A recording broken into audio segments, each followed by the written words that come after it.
പണ്ട് നമ്മുടെ ജോബ് കുര്യനും സംഗീതമൊക്കെ ഉണ്ടായിരുന്ന അമൃത ടിവിയിലെ സൂപ്പർ സ്റ്റാറിന്റെ ജൂനിയർ വെർഷൻ ഓഡീഷൻ മുതൽ കണ്ട ഒരാളായിരുന്നെങ്കിലും അതിൽ ഇങ്ങനെ ഒരാളുണ്ടായിരുന്നു എന്നൊക്കെ അറിയുന്നത് പിൽക്കാലത്ത് സോഷ്യൽ മീഡിയ വന്നതിന് ശേഷമാണ്. എന്നാൽ ഇദ്ദേഹത്തെ ആദ്യമായി നോട്ടീസ് ചെയ്യുന്നത് 2010 നമ്മുടെ അണ്ണന്റെ അൻവർ എന്ന സിനിമയിൽ നായകന്റെ വമ്പൻ ഇൻട്രോയ്ക്ക് ശേഷം റെയിൽവേ സ്റ്റേഷനിലെ ഫോൺ ബൂത്തിനകത്ത് നിന്നൊരു പയ്യൻ ഫോൺ ചെയ്യുന്ന രംഗം കാണിക്കുന്നുണ്ട്.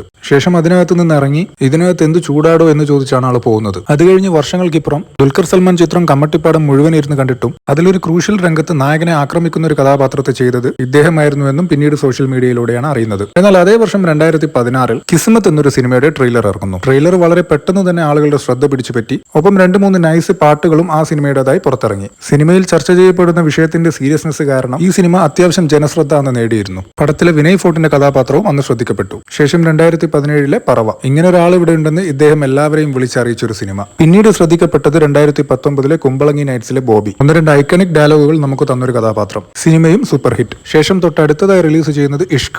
അത്യാവശ്യം നെഗറ്റീവ് ടച്ചുള്ള ഇദ്ദേഹത്തിന്റെ കഥാപാത്രവും ശ്രദ്ധിക്കപ്പെട്ടു. സിനിമയും ഹിറ്റാവുന്നു. ഇതിനുശേഷം ഇദ്ദേഹത്തിന്റേതായി കേട്ടിരുന്നത് കുറച്ചധികം വിവാദങ്ങളായിരുന്നു. ഒരു സിനിമയിൽ അഭിനയിക്കാതെ മാറി നിന്നു എന്നൊരു വിവാദം കത്തിത്തീരുന്നതിന് മുമ്പ് മറ്റൊരു സിനിമയിൽ തനിക്ക് ഇമ്പോർട്ടൻസ് ലഭിച്ചില്ല എന്ന് പറഞ്ഞിറങ്ങിപ്പോയ മറ്റൊരു വിവാദം. എല്ലാത്തിനും ഒടുക്കം 3 വർഷത്തെ ഗ്യാപ്പിന് ശേഷം 2022 ഭൂതകാലം OTT-യിൽ റിലീസാവുന്നു. ഒരുപക്ഷെ തിയേറ്ററിൽ ഇറങ്ങിയിരുന്നെങ്കിൽ വമ്പൻ ഹൊറർ എക്സ്പീരിയൻസ് കിട്ടേണ്ടിയിരുന്ന ഒരു സിനിമ. ഇത് കഴിഞ്ഞ് 2023 RDX. ഈ പടത്തിൽ ഇമ്പോർട്ടൻസ് ഇല്ല എന്ന് പറഞ്ഞിട്ടാണ് പുള്ളി ഇറങ്ങിപ്പോയത്. പക്ഷേ ഈ പടം കണ്ട് എനിക്ക് തോന്നിയിട്ടുള്ളത് കാര്യം പടത്തിലെ മറ്റു 2 പേരെക്കാളും ഫിസിക്കൽ ഇദ്ദേഹം ചെറുതാണെങ്കിലും ആ ഒരു റൊമാന്റിക് ആംഗിൾ, ഒരു കിടിലൻ ഡാൻസ് നമ്പർ, ഇന്റർവെല്ലിൽ നിന്ന് ബസ് ഇറങ്ങി വരുന്ന ആ ഒരു രംഗം, ഇതൊക്കെ കൂട്ടി നോക്കുമ്പോൾ കൂട്ടത്തിൽ ഒരു പൊടിക്കെങ്കിലും ഇമ്പോർട്ടൻസ് കൂടുതൽ കിട്ടിയിട്ടുള്ളത് പുള്ളിക്കാണെന്നാണ് എനിക്ക് തോന്നിയിട്ടുള്ളത്.